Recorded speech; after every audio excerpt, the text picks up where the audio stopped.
احرام میں دو سفید چادریں پہنی جاتی ہیں جو انسان کو اس کی حقیقت یاد دلاتی ہیں، کیونکہ انسان کی حقیقت دنیا کی روح سے یوں ہے کہ اس کا نتیجہ آخر قبر ہے، اس کا نتیجہ آخر موت ہے، آخر فنا ہے۔ اور آخری نتیجے کی یہ دو علامتیں، یعنی کفن کی دو چادریں، وہ ان کی یاد اور ان کی تعبیر احرام کی دو چادروں سے ہے۔ یاد رہے کہ چادریں سفید ہونا مستحب ہیں، ضروری نہیں ہے کہ سفید ہوں مگر مستحب ہیں، جیسا کہ کفن میں بھی دو چادروں کا، مرد کے لیے دو چادریں ہیں، ان چادروں کا سفید ہونا مستحب ہے، ورنہ کوئی بھی چادر جس میں سلائی نہ ہو وہ اس میں کام میں لائی جا سکتی ہے، مگر سفید مستحب ہے، کیونکہ سفیدی میں نور کے ساتھ تعبیر ہے، سفیدی کے ساتھ تعبیر ہے، اس لیے سفید چادریں عام طور پر استعمال ہوتی ہیں۔ تو بہرحال احرام کی چادریں وہ قبر کی چادروں، کفن کی چادروں کی یاد دلاتی ہیں، اور سب ایک ہی لباس میں ہیں، سب مرد ایک ہی لباس میں ہیں، خواتین نے ایک ہی نوعیت میں اظہار عبدیت اور تذلل کا لباس پہنا ہوا ہے، اور سب کا ایک ہی ترانہ ہے، سب کے لبوں پر ایک ہی صدا ہے، لبیک اللہم لبیک، اے اللہ میں حاضر ہوں، بار بار حاضر ہوں، لبیک لا شریک لک لبیک، میں حاضر ہوں، لا شریک لک لبیک، اے اللہ تیرا کوئی شریک نہیں، میں حاضر ہوں، ان الحمد والنعمت لک والملک، تمام تعریفیں، تمام نعمتیں اے اللہ تیری ہی لیے ہیں، یعنی تیری طرف سے ہیں، اور ان پر تیرا شکر کرنا ہم پر لازم ہے۔ ان الحمد والنعمت لک والملک، بادشاہی تیرے لیے ہے، تیرا کوئی شریک نہیں ہے۔ تو ایک ہی ترانہ ہے اور ایک ہی بولی ہے اور ایک ہی صدا ہے، جس میں اللہ تعالیٰ کی بڑائی اور برتری کا اظہار ہے اور اپنی انا کا خاتمہ ہے۔ میں کیا ہوں؟ میں یہ ہوں کہ میں حاضر ہوں، بس میں کے ساتھ اور کچھ بھی نہیں ہے۔ اور اے اللہ تو کون ہے؟ تیری شان یہ ہے کہ تمام نعمتیں، تمام تعریفیں، تمام خوبیاں تجھے ہی زیبا ہیں، تیرے ہی لائق ہیں، اور تو ہی لائق پرستش ہے، تو ہی الہ حق ہے جس کی عبادت و پرستش کی جائے۔ ایک عبدیت کے اظہار کا عالمی دن ہے، عبدیت کے اظہار کا ایک عالمی دن ہے۔ جب کسی دن کو بطور خاص کسی سبق اور کسی نصیحت کے طور پر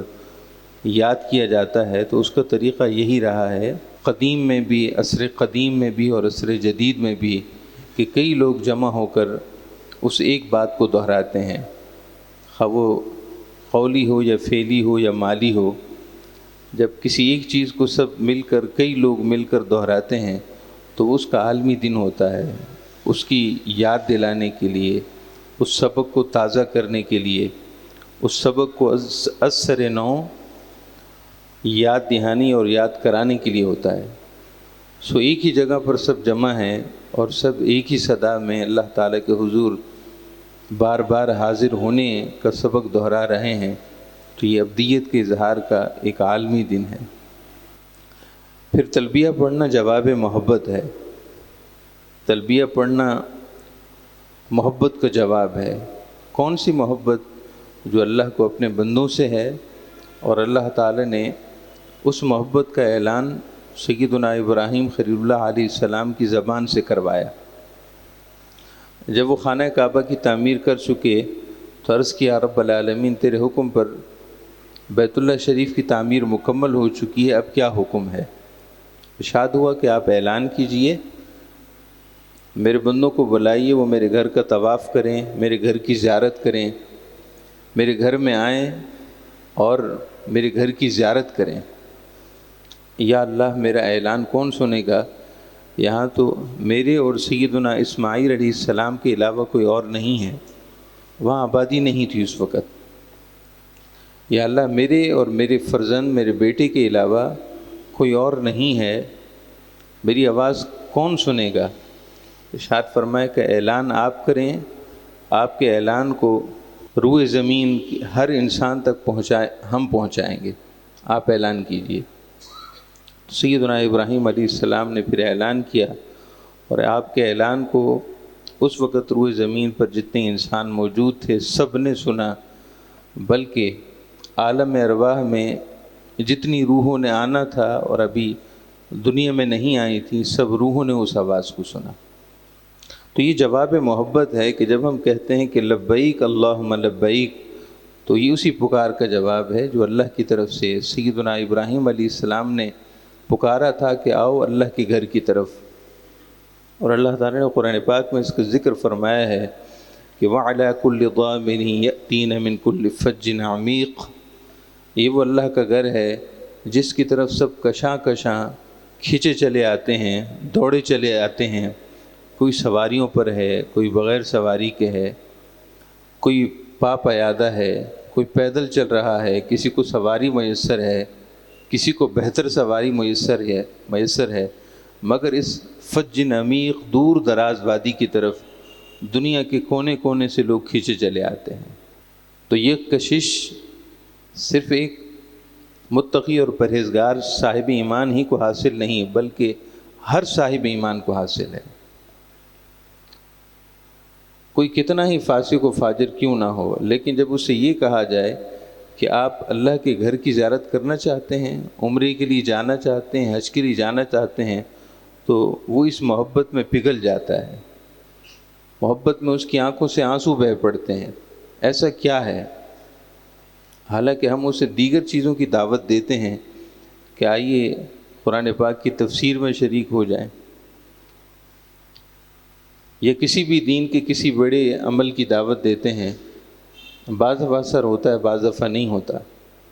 لیکن جب حج عمرے کی بات ہو، اللہ کے گھر کی زیارت کی بات ہو، اللہ تعالیٰ کے پیارے حبیب صلی اللہ علیہ وسلم کے مبارک شہر مدینہ طیبہ، آپ کے سبز گنبد خضرا اور آپ کی سنہری جالیوں کی بات ہو، تو اس کا دل پگھل جاتا ہے اور رقت طاری ہو جاتی ہے۔ دراصل یہ جواب محبت ہوتا ہے، اور یہ محبت خود سے نہیں بیٹھی بلکہ بٹھانے والے نے بٹھائی ہے۔ اس محبت کے ساتھ تعلق جڑا نہیں بلکہ جوڑنے والے نے جوڑا ہے۔ جو صاحب ایمان ہے وہ اللہ تعالیٰ سے کسی نہ کسی زاویے میں محبت کرتا ہے۔ بعض دفعہ محبت کی شمع وہ کم ہوتی ہے، لیکن محبت ضرور ہوتی ہے۔ لہذا کسی بھی گناہ گار کو کسی ایسے لفظوں سے یاد نہ کیا جائے جس میں اس کی کفر کی طرف نسبت لازم آتی ہو،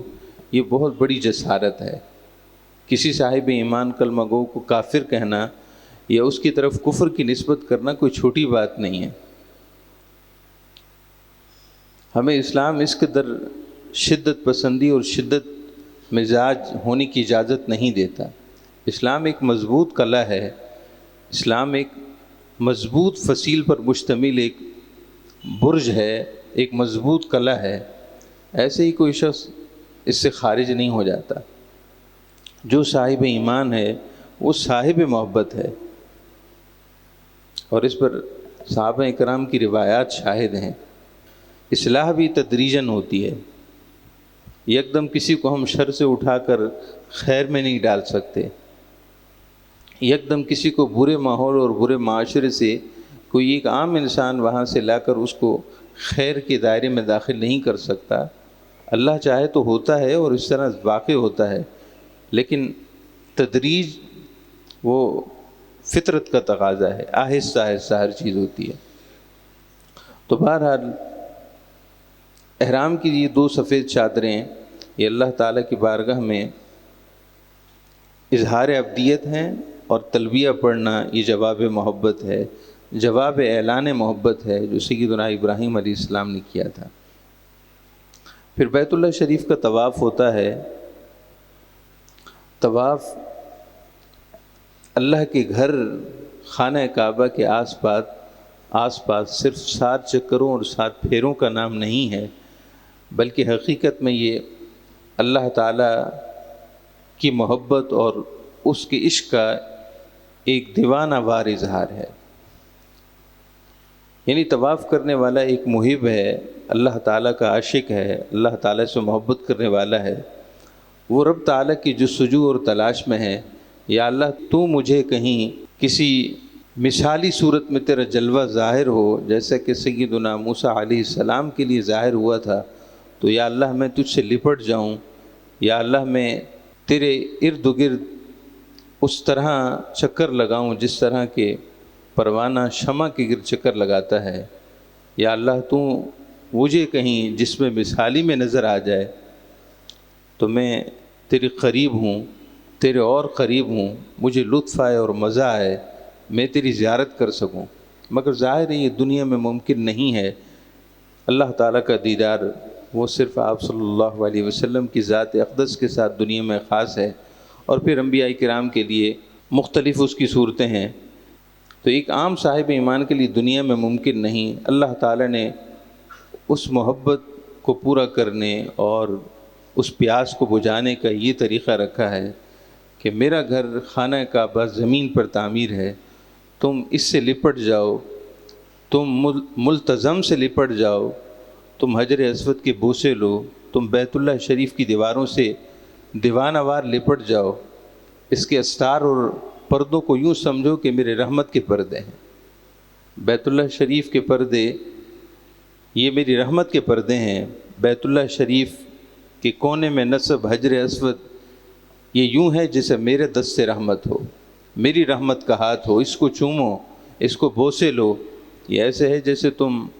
میری رحمت کا ہاتھ چوم رہے ہو، اور اس کے ارد گرد 7 چکر لگاؤ، یہ تمہاری محبت کا اظہار ہے، تمہاری محبت کی پیاس بجھانے کے لیے کافی ہے۔ پھر 7 چکر ہی کیوں، 8 چکر کیوں نہیں، اور پھر کم کیوں نہیں؟ حکمتیں ممکن ہے بہت زیادہ ہوں، مگر آپ صلی اللہ علیہ وسلم نے اس بارے میں کچھ ارشاد نہیں فرمایا۔ صوفیاء اور اولیاء کے ارشادات ہیں۔ 7 چکروں کا مطلب یہ ہے کہ ہفتے کے 7 دن ہیں، اور ہفتہ یہ زمانے سے مثال ہے، یعنی ایک ہفتہ وہ پلٹ پلٹ کر ہفتہ آتا ہے، 7 دن کا راؤنڈ بار بار پلٹ کر آتا ہے۔ گویا کہ 7 پھیروں کا مطلب یہ ہے کہ یا اللہ ہر دم، ہر لحظہ،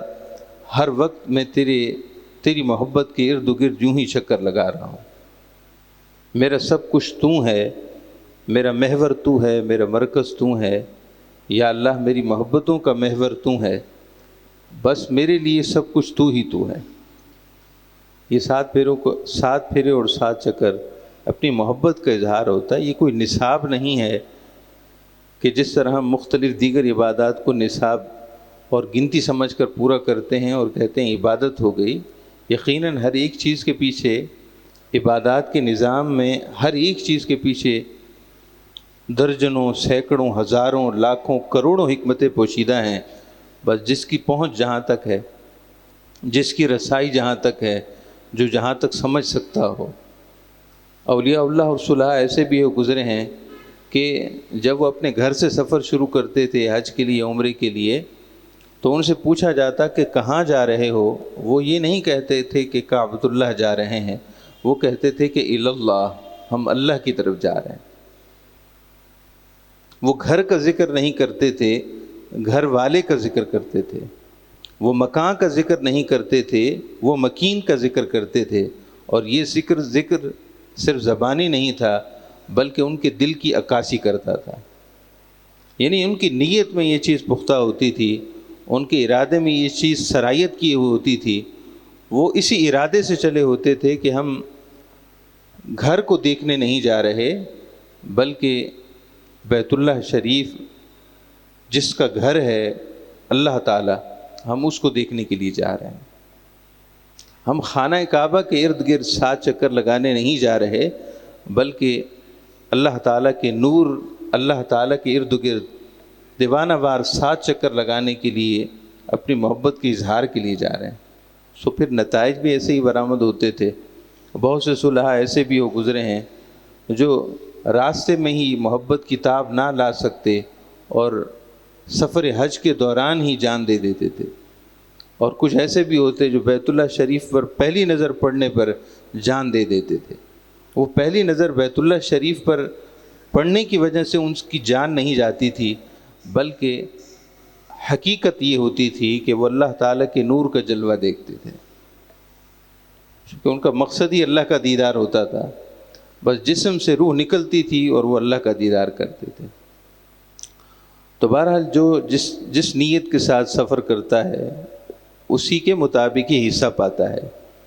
جو صرف بیت اللہ شریف کے ارد گرد 7 پھیروں اور 7 چکروں کی نیت سے جاتا ہے سو وہی پاتا ہے،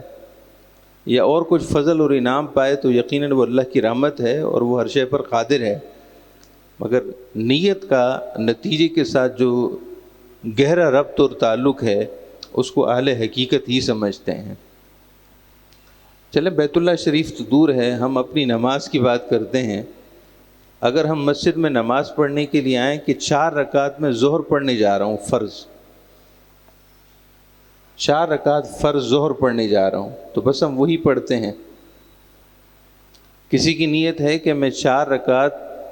فرض کے علاوہ 4 سنتیں پہلے بھی پڑھوں گا جو سنت مؤکدہ ہیں، پھر اس کے بعد بھی 2 سنت پڑھوں گا، پھر 2 نفل بھی پڑھوں گا، پھر اللہ تعالیٰ کا ذکر کروں گا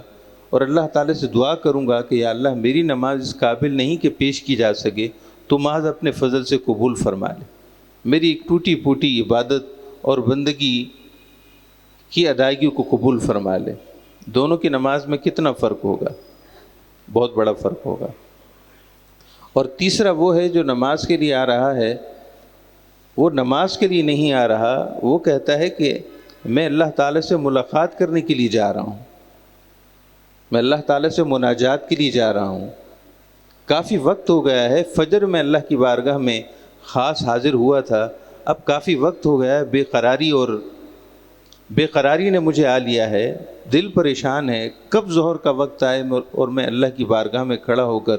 اللہ تعالیٰ سے محبت کی چند کلمات اور چند باتیں کروں، وہ وقت کب آئے؟ تو وہ ظہر کی نماز اس طرح پڑھتا ہے کہ گویا کہ اللہ سے ملاقات کر رہا ہو۔ یقیناً اس تیسرے شخص کی نماز پہلے 2 کی بنسبت اللہ کی بارگاہ میں بہت بڑے درجے کی عامل ہوگی۔ فرق نیت اور ارادے کا وہ انسان کی زندگی پر، انسان کے افعال پر اثر انداز ہوتا ہے۔ بہرحال طواف وہ صرف 7 پھیروں اور 7 چکروں کا نام نہیں ہے، بلکہ اپنی محبت کا اظہار ہے۔ حجر اسود کا استلام یہ عملی محبت کا اظہار ہے۔ حدیث میں ہے، آپ صلی اللہ علیہ وسلم نے ارشاد فرمایا کہ حجر اسود یہ اللہ تعالیٰ کا ہاتھ ہے، یہ مثالی ہاتھ ہے، اللہ اس سے پاک ہے کہ اس کا ہاتھ ہو، مگر محب کیا کرے، اس کو سکون نہیں آ رہا، اس کو قرار نہیں آ رہا، وہ عرض کر رہا ہے کہ یا اللہ کچھ تو ظاہر ہو کہ میں اسے چوموں، لپٹوں اور بوسہ دوں، یا اللہ تیری طرف سے کچھ تو ظاہر ہو، میں یوں ہی سرگرداں ہوں، یوں ہی جستجو کر رہا ہوں، کبھی دائیں اور کبھی بائیں، یا اللہ کچھ تو تیرے جلوہ ظاہر ہو، خواہ مثالی صورت ہی میں کیوں نہ ہو۔ تو اللہ پاک ایسے بے قراروں اور مضطربوں کے لیے اس نے جنت سے یہ پتھر عطا فرمایا ہے کہ لو اس کو بوسہ لے لو، چوم لو، تو یہ ایسا ہے جیسے میرا ہاتھ چوم رہے ہو۔ یہ صرف مثال ہے۔ اور اللہ کے پیارے رسول صلی اللہ علیہ وسلم طواف کرتے ہوئے آپ نے حجر اسود پر اپنا منہ رکھ دیا۔ استلام تو آپ چومتے تو تھے ہی، مگر یہ خاص وقت تھا۔ آپ نے حجر اسود پر اپنے ہونٹ مبارک رکھ دیے اور فوراً نہیں ہٹائے، بلکہ آپ نے ہونٹ مبارک لگائے رکھے، اور محبت کی ایسی کیفیت اس وقت ظاہر تھی کہ رسول اللہ صلی اللہ علیہ وسلم کی چشمان مقدسہ سے رم جھم آنسوؤں کی برسات تھی، مسلسل آپ رو رہے تھے، اور ارشاد فرمائے کہ یہ وہ جگہ ہیں تسکب الدموع، جہاں آنسو بہائے جاتے ہیں، یہ وہ جگہ ہیں جہاں آنسو بہائے جاتے ہیں، کیونکہ آپ نے قریب میں عمر فاروق کو دیکھا، وہ بھی رو رہے تھے، دیگر صحابہ بھی رو رہے تھے، آپ نے فرمایا کہ ہاں یہ وہ جگہ ہیں جہاں آنسو بہائے جاتے ہیں، یہاں گناہوں کی حقیقت نہیں رہتی، نہ نیکیوں کی طرف توجہ جاتی ہے، بلکہ یہاں صرف یہ ہوتا ہے کہ یا اللہ میں کچھ بھی نہیں، میرا سب کچھ تو ہے، مجھے گناہ یاد نہیں رہے کہ میں نے کیا کیے ہیں، اور نہ مجھے اپنی نیکیاں یاد ہیں کہ میں نے کتنی نیکیاں کی ہیں، مجھے بس تیری بارگاہ میں تذلل میں مزہ آ رہا ہے، عاجزی میں مزہ آ رہا ہے، یا اللہ بس تو ہی تو ہے۔ میرے گناہوں کو معاف کر دے، تیری رحمت وسیع ہے، اور اے اللہ میری نیکیوں پر نہیں بلکہ محض اپنے فضل و کرم سے مجھے اپنی بارگاہ میں تقرب عطا کر۔ اسی طرح آخر میں صفا و مروہ کی سعی کے حوالے سے آپ سن لیں، باقی اور بھی مناسک ہیں مگر صفا و مروہ کی سعی میں ایک سبق ہے۔ حضرت سیدہ ہاجرہ رضی اللہ تعالیٰ عنہ سے سیدنا اسماعیل علیہ السلام کی پیاس، کہ وہ شیر خوار تھے، کہ پیاس برداشت نہیں ہوئی۔ وہ آب زمزم جہاں اس وقت جگہ ہے اس کے وہاں وہ موجود تھے، اور آپ ان کو تڑپتا ہوا دیکھ کر برداشت نہ کر سکیں تو آپ دوڑیں، صفا پر پہاڑی پر دوڑیں کہ شاید اونچائی سے کہیں کوئی قافلہ یا پانی کی کوئی سبیل نظر آ جائے، پانی کا کوئی راستہ نظر آ جائے۔ پھر صفا سے مروہ کی طرف دوڑیں، اور درمیان کی جو جگہ تھی نشیب میں وہ آپ تیزی کے ساتھ دوڑتی تھیں۔ یہ سبق ہے کہ بھروسہ اللہ پر ہو مگر کوشش تمہاری ظاہر ہو۔ صرف اللہ پر زبانی کلامی بھروسہ نہ کرو، بھروسے کی پوری صورت یہ ہے کہ سعی ہو، جستجو ہو، محنت ہو، کوشش ہو، اور آخری حد تک کوشش کی جائے۔ انہوں نے ایک چکر نہیں لگایا، 7 پھیرے لگائے، شاید کہ وہ 8واں بھی لگا دیتی، یا اللہ میری کوشش آخری حد تک ہوگی، لیکن جس 7واں چکر مکمل ہوا، اللہ پاک نے فرمایا کہ اے میری بندی تیری کوشش، تیرا بھروسہ وہ مکمل ہو گیا۔ اب آپ دیکھیے کہ ہم راستے کہاں سے بناتے ہیں۔ راستے آسمان سے بارش بھی برس سکتی تھی، راستہ یہ بھی تھا کہ کوئی قافلہ گزر آتا، اسباب تو کئی ہو سکتے تھے، لیکن اللہ پاک نے ٹھیک اس جگہ جہاں سیدنا اسماعیل علیہ السلام اپنے مبارک قدم شریف ایڑیاں مبارک رکھ رہے تھے، اللہ پاک نے جبریل امی کو حکم دیا کہ اے جبریل جائیے یہیں پر ماریے اور یہیں سے چشمہ جاری ہو جائے، اور یہ چشمہ قیامت تک جاری رہے گا تاکہ یادگار ہو کہ آب زمزم پینے والوں پی تو رہے ہو مگر یہ یاد رکھنا کہ کن کے صدقے اور کن کے وسیلے سے مل رہا ہے۔ اللہ تعالیٰ ہم سب کو دونوں جہاں کی خیر و برکت عطا فرمائے۔